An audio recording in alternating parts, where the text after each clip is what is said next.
Good morning, good afternoon, good evening. So this is going to be part 2 of chapter 3. This portion is a little bit more interesting just because it goes through some more details that I think anyone who's familiar with this type of information or interested in it personally, little touches of details that I think you'll find interesting. I just want to say before I start, if you're someone who doesn't like the commentary or doesn't like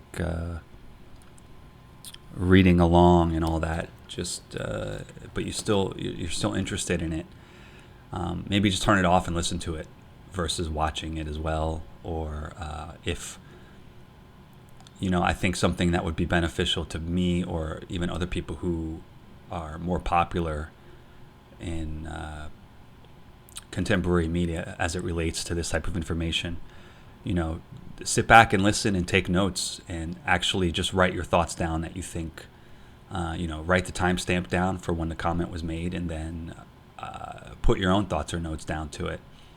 And, think about sending those back out to people either via email or in their comment sections or something like that.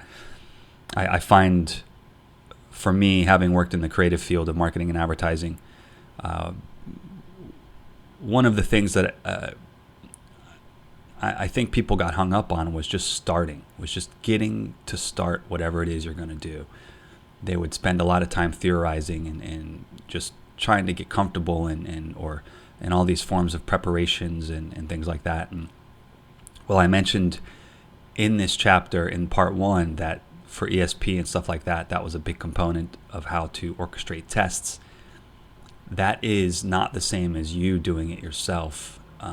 You should know your methods and procedures and processes, but it's kind of what's called a catch-22 situation, whereby you can't begin to critique something, or you don't know how to critique something until someone else expresses it in such a way that you in turn are able to understand what they're trying to express and then also formulate your counter argument. So in a less wordy way, it's kind of like the pissing contest can't start until someone is willing to sacrifice whatever it is they think or say or believe or create. In marketing, you can't really, or design or writing or music, you're going to get criticism, but you're not going to get it, whether it's beneficial or not, until you submit whatever it is you've made to another perspective or the masses or group of people. So for me, I'm a little bit more, my hide is a little, so to speak, my turtle shell is a little bit more callous and strong. And I'm used to the critique and the criticisms in it. However, whether you're a swearer or a cursor or bluntly, or you yourself don't feel comfortable critiquing people, you still have to do it. You have to formulate your own thoughts against what other people have created in order to come around to a better solution. If you're going to be the critiquer, or if you're going to be the maker or the creator of something, you have to be willing to accept that, but also just submit what you have, just get it out there, and not worry too much about how polished it is. In marketing, or rather graphic design, there's a very old philosophical debate known as form and function, or form over function. And that is sort of the philosophy that, is it more important to be usable or beautiful? And these days we have a mix between those things, and you'll have one group of people that say something is very functional but it's poorly designed, and other people will say, well, I don't really care, it's just functional. Do I care how beautiful a screwdriver looks? No, but if a company comes around with some very beautiful designs with specific wood handles or metal or a little bit of extra additional utility added to that existing design, it does become more marketable and appealing to some people, while other people are just like, I don't need any of this. I just need my screwdriver to do what it does, what it's known to do, this one thing. So you have that form or function. There's even like a joke, that used to circulate in the advertising and marketing and design industry, where people would, jokingly refer to something as, or say it in a way that was like, is it beautiful because I'm beautiful, or is it beautiful because you think it's beautiful? And that's sort of how you have the modeling industry and this need for spokespersons and peoples and marketing and advertising, where you're getting things repackaged, something that's broken in a beautiful package, or something that's very functional, hard to explain, hard to learn, but because the package is beautiful, or because the interface is beautiful, or because the presentation is beautiful, or the presenter themselves are beautiful, people are more likely to be receptive to learning how to use it or understanding how to use it. So with that, take notes. If you're a quick typer, type what you think is wrong, or provide corollary or ancillary or contradicting or contrarian information the best you can, because even you expressing your discontent or dissonance or reinforcement, whatever it is you're doing, is gonna be a positive outcome in the end for all parties involved. So spontaneous ESP. Between January and October 1956, Dr. Puar conducted a series of experiments testing the capability of the noted Dutch psychic Peter Hurkos.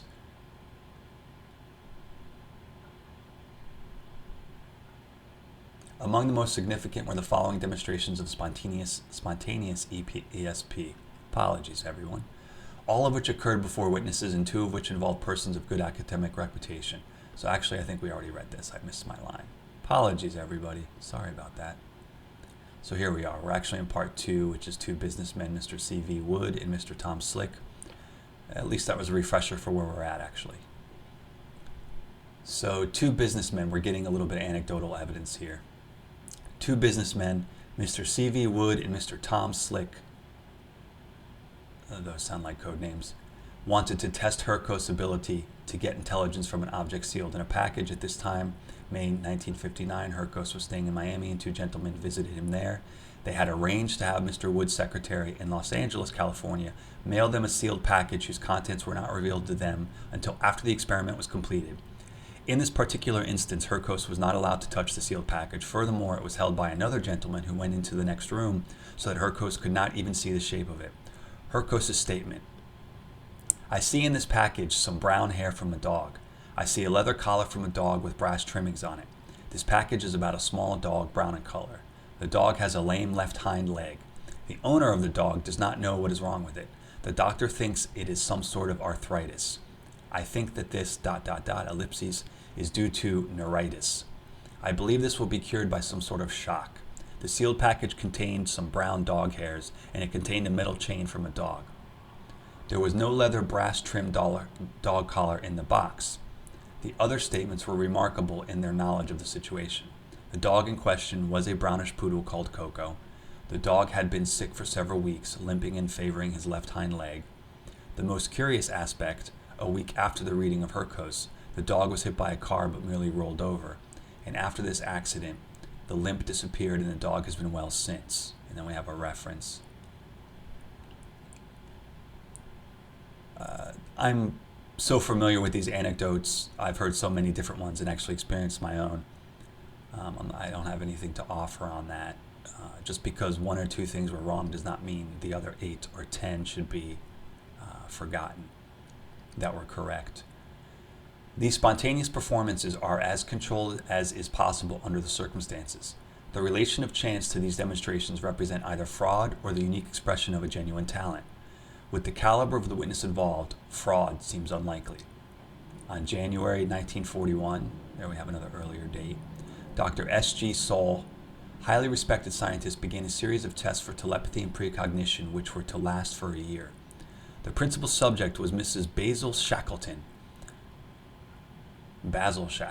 perhaps. Previous experiments had shown that Shackleton had achieved significant positive results. His talent had a peculiarity.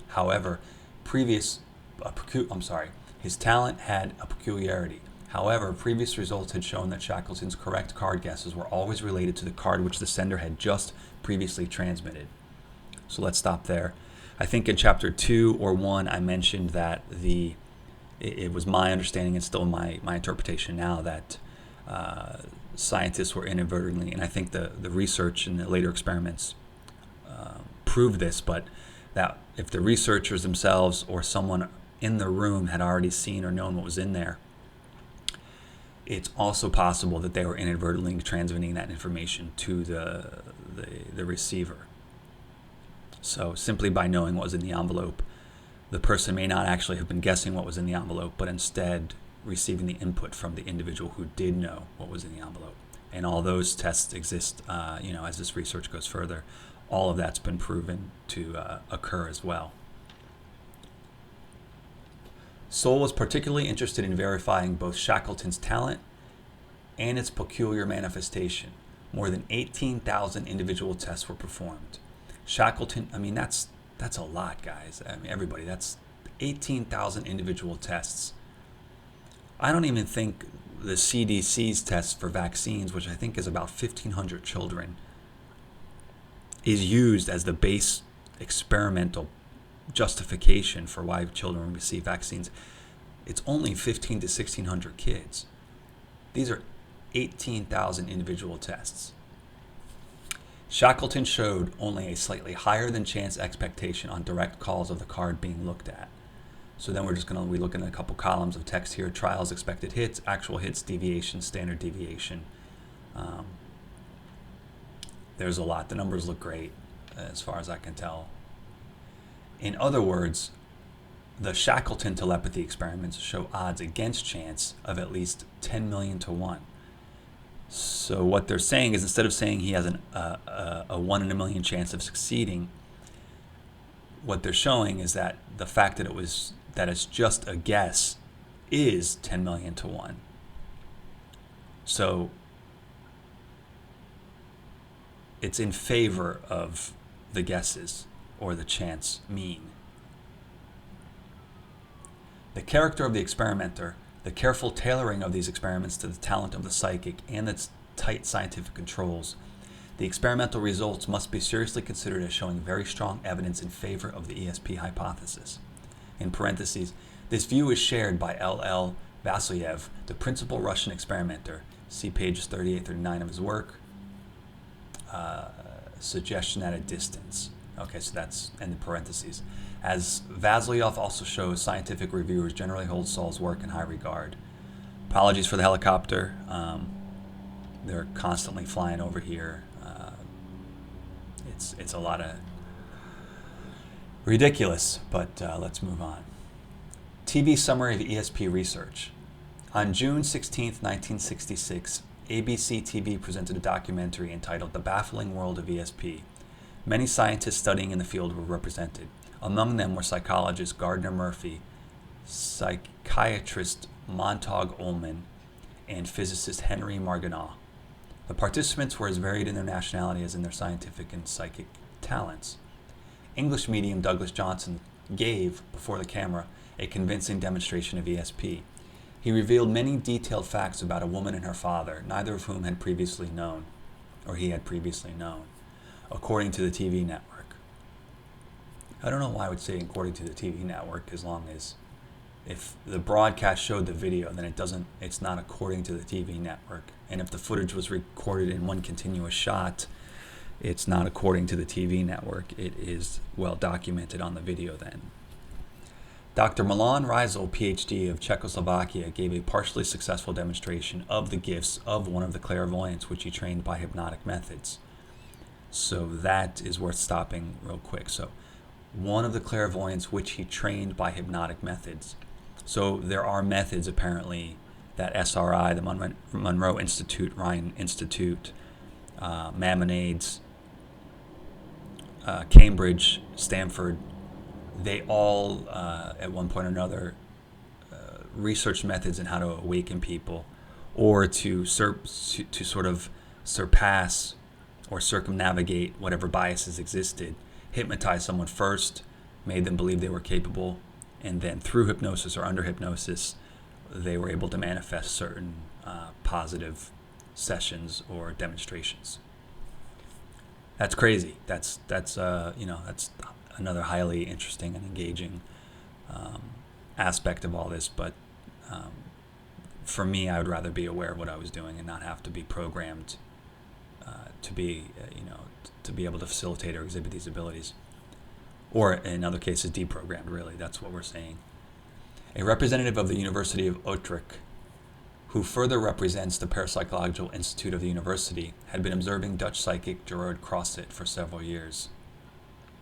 He testified that Croiset had repeatedly demonstrated during the period he was under surveillance an amazingly dependable ability to find lost people, especially children. Croiset's performance was particularly convincing.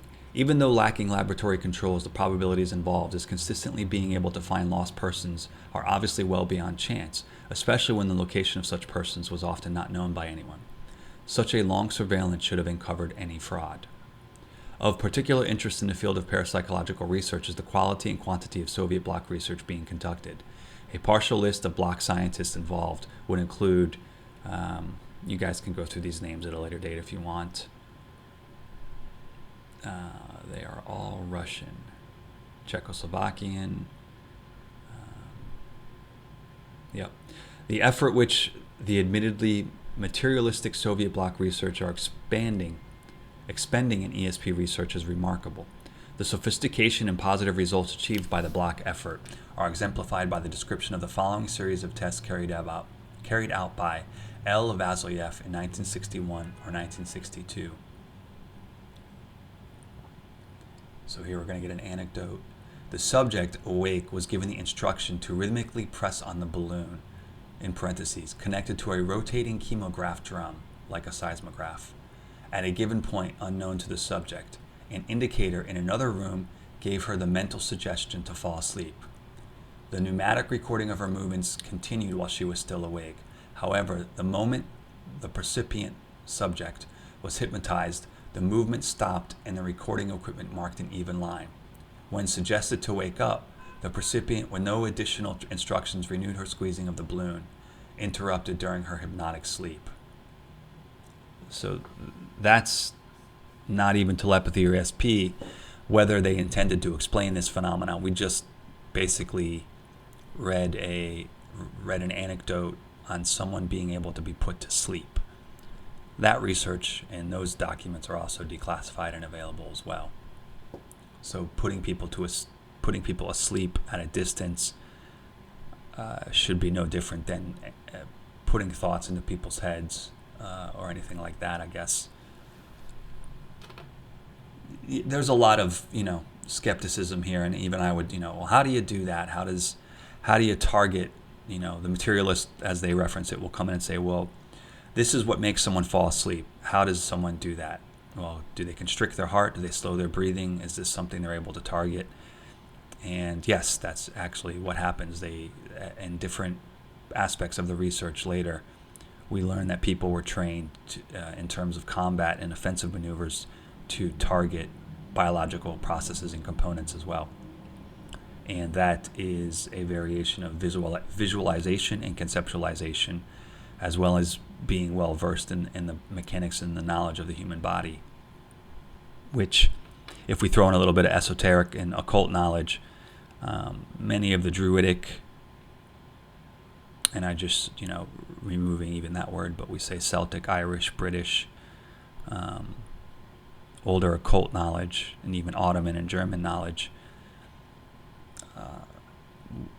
they used metaphors and analogies of the human body, how the body functioned, what the certain things did, as a way to codify their knowledge. So I think an example of that people might be familiar with is, in a more contemporary explanation, is, say, the painting of the Sistine Chapel, where God is touching the finger of Adam. That drawing or that painting of God surrounded by cherubs or angels or children with the cloak and the cape or the drapery. If you isolate that image and remove the finger of Adam, remove the picture of Adam, it's actually almost a perfect drawing of the human brain. If you overlay that image on the brain, you're going to see that those cherubs most likely represent certain aspects of the brain, that the overall shape of that little bit of artwork, the way the cape is draped and the way it extends and furrows in the background and waves, it actually maps onto the shape of the brain. And that metaphor in some interpretations is that you're able to touch God through your mind. So those more ancient texts were knowledgeable. And what if you want to call it grotesque or archaic or whatever it was. I mean, medicine couldn't have evolved. Biological knowledge couldn't have evolved without doctors in previous eras of time, or physicians or wizards or witches, whatever you want to call them, having dissected cadavers or, really examining the human body. So if you're grossed out by that or you find that grotesque and archaic, again, you got to be able to look forward, to look backwards, and respect, hoping that it wasn't torture that made these things occur, but or persuasion or manipulation of someone to submit to these types of things. But let's consider that none of this would exist without that occurring in the first place. So on to the document here. 3 subjects were tested in this experiment. There were 260 tests of mental hypnosis and awakening. There were 6 failures to wake and 21 failures to hypnotize the patient within a 10-minute period.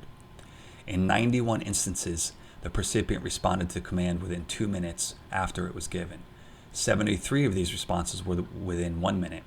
This experiment was scientific, repeatable, and convincing evidence of ESP. So the failures are 21, the successes are 91.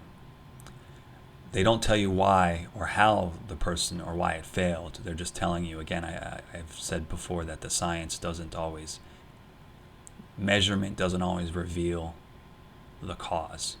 It just identifies the phenomena. Vasilyev's book, Suggestion at a Distance, contains the following quotation on page 33, in which the English philosopher George Price, remaining unconvinced of ESP as being supernormal, acknowledges the successes of parapsychology. So basically they're saying that a skeptic at least acknowledges that it was a successful experiment. A peculiarity of our times is the fact that in the past 15 years, i.e. from 1940 to 1955, again, that's a good date, a good note to keep, there has hardly been a single scientific article criticizing the work of the parapsychologists. This victory is the result of thorough and extensive experimentation and sensible argumentation.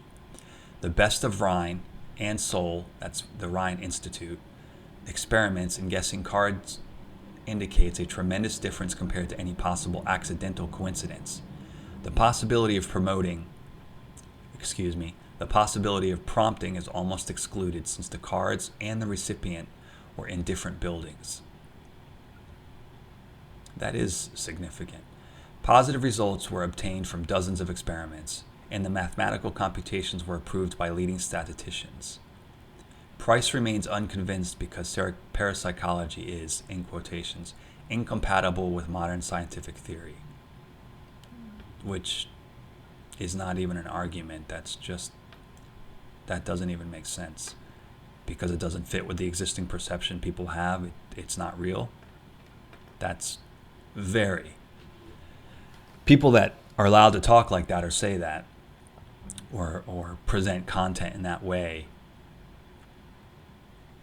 are doing a harm to others. Next paragraph. It can be concluded that despite overzealousness, carelessness, and exaggerated carefulness on the part of the scientific investigators, there is, in the aggregate, solid evidence that some men who are talented in a PSI direction can know other men's thoughts. Sometimes, and it is not necessary that the talented person be within what is considered the normal human sensory range. In parentheses, telepathy has been asserted by reputable witnesses to have taken place over a distance of many miles.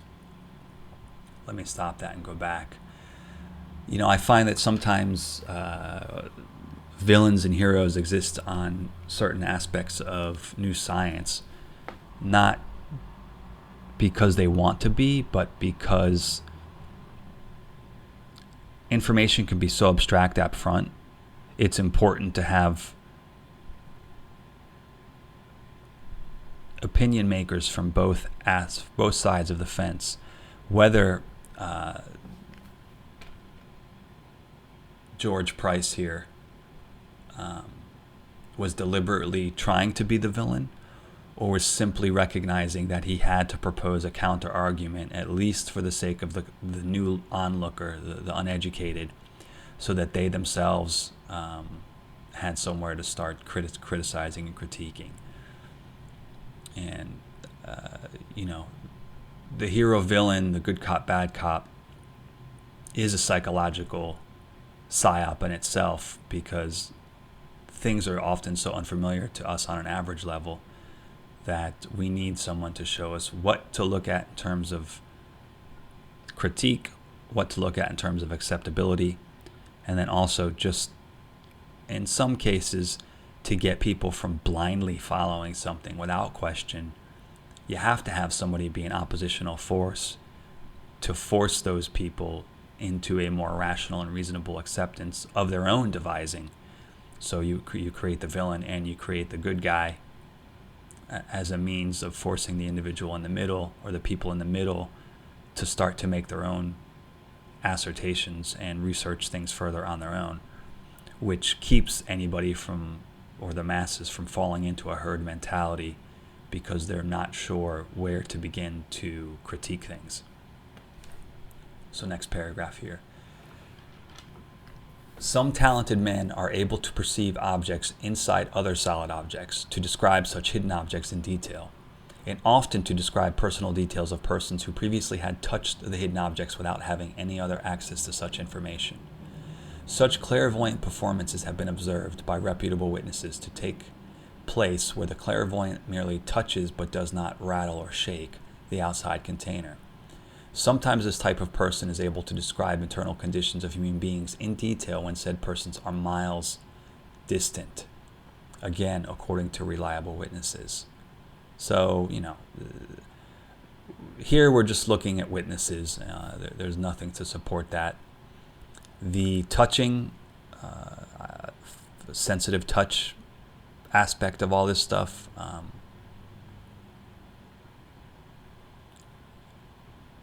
I personally don't have any experience with that. I will say, however, as someone who's been, or is currently someone who makes things, or tries to invent things, in some cases, solutions, or someone who has gone in and had to reverse engineer something I didn't understand in order to understand it. That has that ritual and that practice, because that's exactly what it is. It's a ritual and a practice. If you're going to reverse engineer something, did give me, let's just say, notions and ideas, and in some cases visual confirmation in my own head of what the person was thinking or doing in order to create what they had just made. So to lessen all that, to remove some of those words, the reverse engineering process gave me insight into why this thing existed, what a certain aspect or component of it was meant to do, and where the invention might possibly go later, or where the issue or a problem might occur later. It doesn't mean that I understood the label, or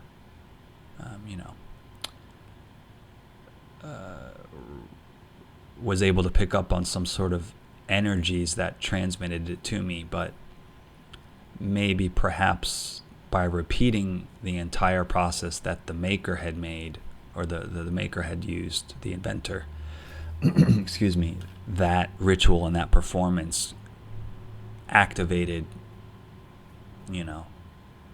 my ability to receive that transmission, right? So as I said before, people like if we consider the radio receiver and old television broadcasts that can still be picked up by rabbit ears and TVs and antennas, once that transmission's out there, you just need an antenna to get it. It's always bouncing around. It doesn't go anywhere else. It's not going to dissipate or disappear. Those transmissions in their packets in the cloud, so to speak, are permanently there, which is one of the reasons we actually switched to digital television, because that eliminates all further transmissions that can't be commoditized or blocked or hindered.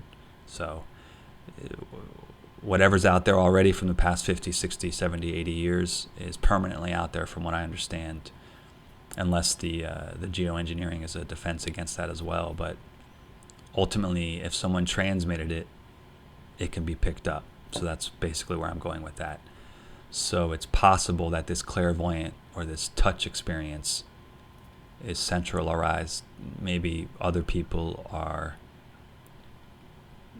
so talented that they're picking up on those transmissions without having to go through the ritual and the process that I myself would have to go to, or other people for that matter. And I think if you're a mechanic or a builder, house builder, architect, plumber, a software engineer, or someone who likes to mod computers and video games and hardware without using the manual, you've at one time or another had to encounter a problem that someone else fixed or solved or invented, and you yourself had to figure out what the entire thing was for and why they did it. And so you basically you use your own genius and talent. A plumber is just as smart as any other programmer. It's all the same skill sets. Don't ever belittle anybody or think anybody's not as talented as anyone else just simply because of their job title. That's a huge fallacy. But let's just call us blue collar workers or whatever.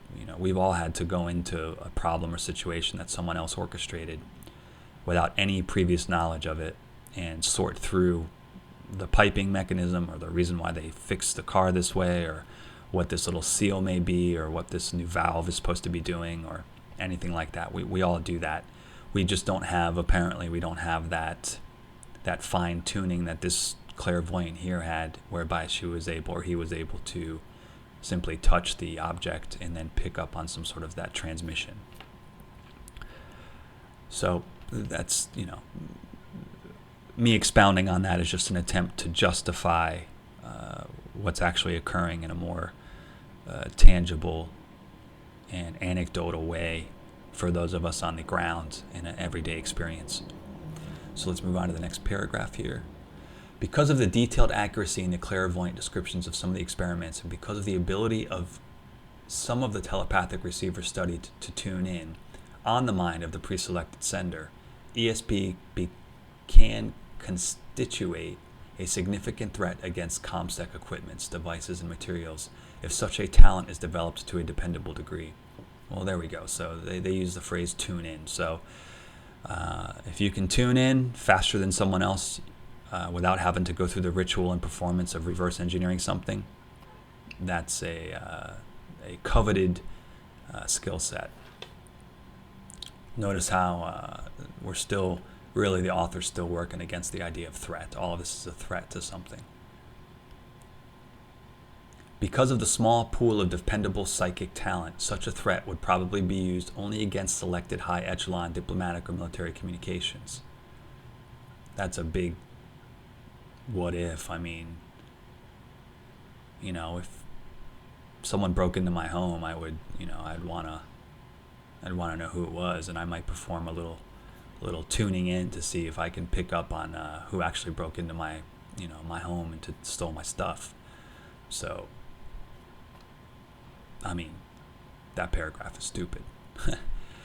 Some of the most lucrative targets for such a threat would seem to be the message drafter, the message typist, the clear text message in a known place, the man who keys the crypto machine or the crypto device, and the crypto material user or handler.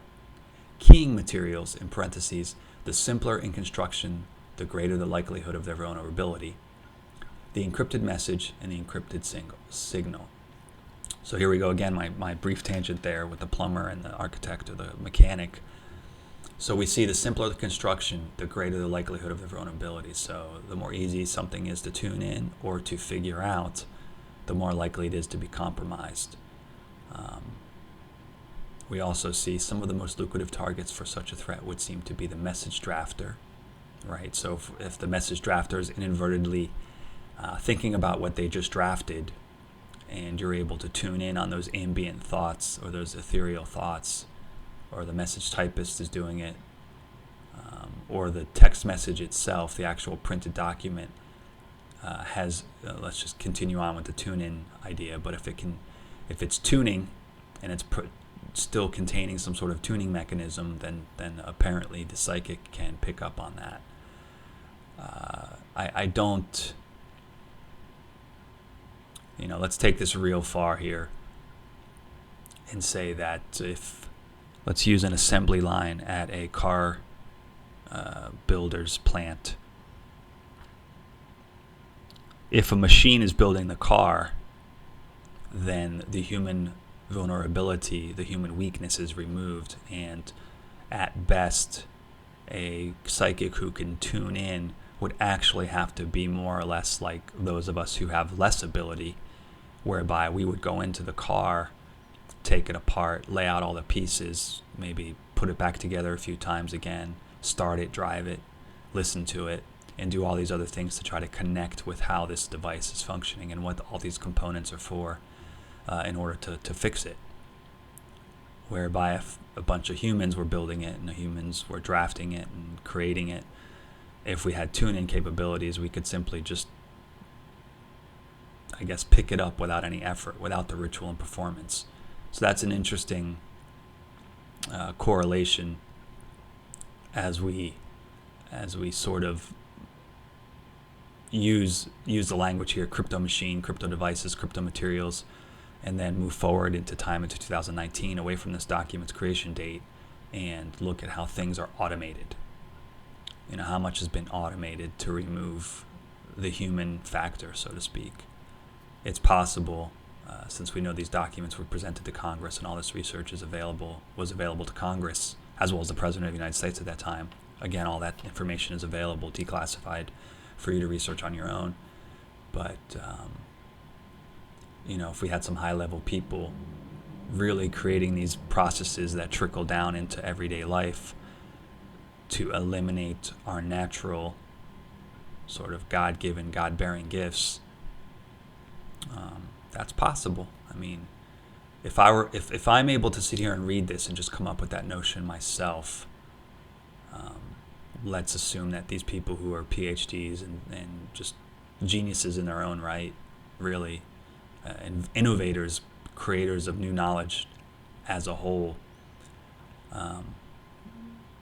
had at some point or another most likely considered what I just stated as a possible reason for automated construction, automated building, automated programming, all that kind of stuff. Automated code generation, randomized key generators, things like that. So that's interesting, I think. Next paragraph. There is some indication from the ESP test studied that talented psychics operating in teams might increase the reliability and accuracy of the material physically perceived. So there we have a boosting mechanism. If multiple people are able to congregate and they trust each other, as we've seen in this Notes on Concerns in ESP, as well as I think in Chapter 1, where they're using the bond between people to strengthen the ability or strengthen the transmission or reception abilities. I don't recall if I've mentioned it in previous videos, but prayer, prayer in a church, in a steeple, with a steeple on top, and some of the older Gothic churches with these really tall, reaching steeples and antennas on top. I mean, to me, I'm just looking at old technology. Like I used the telescope idea where it didn't rely on electricity at all. It's just various versions of polished glass and mirror that allows someone to see miles and miles away clearly. There's no electricity involved in that. That's just materials.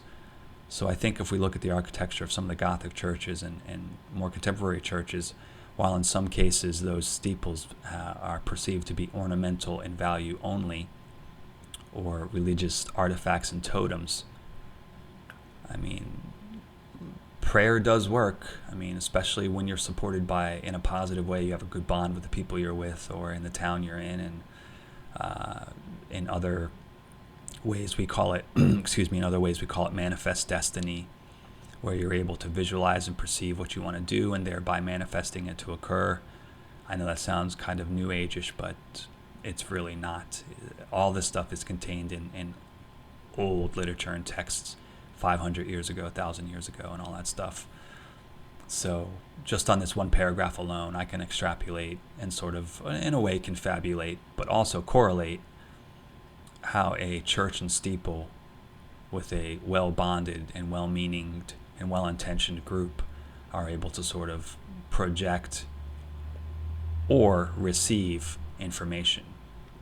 Think about that. So the next paragraph, very few naturally gifted gifted psychics with continuously dependable talents exist today. I disagree with that. And the ability to train such talent does not presently exist. Although Dr. Milan Rizal of Czechoslovakia has demonstrated some limited success in training psychics by using a hypnotic technique. In parentheses, both of these assertions are universally acknowledged by reputable investigators. There are indications that physical conditions can be created which will hinder the operation of the psychic talent. Boredom, even small increases in the normal levels of carbon dioxide and positive ions can hinder performance. We've got two footnotes for that. As well as promote its positive achievement, sleep, hypnosis, chemical stimulants, and negative ions promote good performance. Let's just read this paragraph very slowly. There are indications that physical conditions can be created which will hinder the operation of the psychic talent. In parentheses, boredom and even small increases in the normal levels of carbon dioxide and positive ions can hinder good performance, as well as as well as promote its positive achievement. In parentheses, sleep, hypnosis, chemical stimulants, and negative ions promote good performance. Appendix A contains a summary of optimum conditions for telepathic interaction as described by the Russian parapsychologist Vasilyev and the American Dr. Puyark. So right there, without even going into it, remember that this document in its current form is an overview. It's not meant to be a thorough explanation, but it's clear that the author already understands or has already acquired defensive mechanisms. Boredom, carbon dioxide, and positive ions. So, car exhaust, microwaves, electronics, all the things we're using right now. Just let that sink in. How many inventions have been introduced into consumer awareness and consumer consciousness on the market that are emitters of these things? And then we look at what promotes it. Sleep, hypnosis, chemical stimulants, and negative ions. If you're familiar with weather modification and geoengineering, you probably are already aware, based on some very good researchers. Two notable to myself are a man named Dane Wigington, Dane Wigington, and another name is Jim Lee, known as the Climate Viewer Guy. Dane Wigington runs geoengineering.org, I think for almost 10 years now. And Jim Lee, the Climate Viewer Guy, runs a couple different websites, I think, including both of these people having YouTube channels. Most of what we see in weather modification is actually all this stuff here. Carbon dioxide is used. The electronic devices that are used to ionize the atmosphere are able and capable of making positive and negative ions. We know the pharmaceutical industry works on one level, and then we have what's called illicit or illegal drugs works on another level. I don't want to dwell on this because I think anybody who has a little bit of ability to connect the dots, or at least correlate some things on their own without me making huge inference. Like I've said before, there's one group who wants to enable us to be able to do this, and another group who wants to hinder it. And I think that that's what we see occurring daily with trauma, fake TV, fake news, entertainment, pollutants, which are supposedly accidental, but it's clear that they're not, at least in my interpretation here. And consumer devices, including the very computer that I'm using right now to record this. I'm one of those people who can smell it. I remember on copy machines and advanced Canon and Xerox and all these machines, you could smell the electricity in the air. And later in the city that I'm in, I can tell when they're gonna do some crazy weather modification stuff because of the amount of your nostrils can feel and sense the electricity in the air.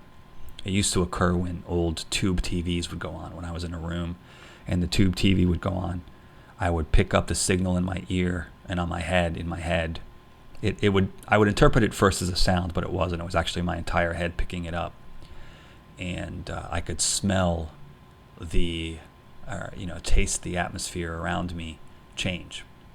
And I think people who drink coffee a lot and smoke cigarettes and are on drugs or drunk or things like that, obviously your senses are going to be dulled. So I would suggest a lot of detox, at least just to validate my inference here. But I think that last paragraph right there is pretty telling, and it's a very small paragraph, and it doesn't expound on any of this. In in later chapters, we're going to learn some more things, but carbon dioxide, positive or negative ions, chemical stimulants, hypnosis and sleep, and boredom. Those all hinder or accelerate the ability in people. And then we're going to move on to Appendix A. So here we go. Optimum conditions for telepathy. Using ideas or mental images on which the inductor, sender, has concentrated his attention to a maximal extent. Using ideas on mental images which have emotional value to the inductor and receiver, consciously or unconsciously. Using a clear image deliberately guided toward the intended recipient. Apologies, here comes another helicopter. Testing while a percipient receiver is in the state of neutral consciousness or trance, hypnosis, sleep, great fear, concern, or feeling of sensitivity. So those are basically all variations of emotional states, or what we might perceive mental modalities. The existence of a feeling of success on the part of the sender and especially the receiver, so positivity or negativity. The existence of telepathic rapport between sender and receiver, the relationship. Permitting the sender to determine the time of image or idea transmission. The prior establishment in a period of time close to that of testing period or good normal communications between individuals participating in the test, as spontaneous cases of telepathy often occur between persons who have a depth of common concern, such as a member of the same family. The development of spontaneous atmosphere around the target material and constructing the test environment in such a way that it offers a considerable challenge to percipient's capability. I could read through that again if we want to just expound on it. Using ideas or mental images on which the inductor sender has concentrated his attention to a maximal extent. So to me, that's painting, television, art, all that stuff. Testing while the percipient receiver is in a state of neural consciousness or trance, hypnosis, okay? That would have to be using devices, I would assume. Or, I guess like they said, the receiver. So someone's deliberately transmitting something to you while you sleep. Whether it be a device-driven mechanism or a human-driven mechanism. The existing of feeling success, the existence of a telepathic report. So that again, that's just relationship and bonding, which is mentioned in previous chapter. I don't know what permitting the sender to determine the time or of image or idea transmission means.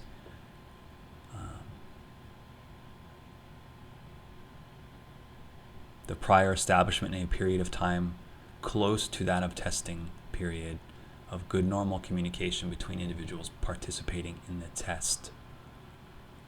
That's I guess that would be a syncing mechanism, possibly, or what's later actually available today and referenced today as HemiSync using music. And that was actually a Canadian and CIA development. The development of spontaneous atmosphere around the target material on constructing the test environment in such a way. So possibly spontaneous atmosphere may have to do with the negative and positive ions, or excitement, where whether it be negative or positive excitement, that whatever happens to the group in that moment makes them connect due to the catalyst, the spontaneous atmosphere. Or it could be the negative and ion, or it could be both. It could be negative and negative and positive ions. The charge, right? The surcharge, the charge, and then the currency between it, the current between it.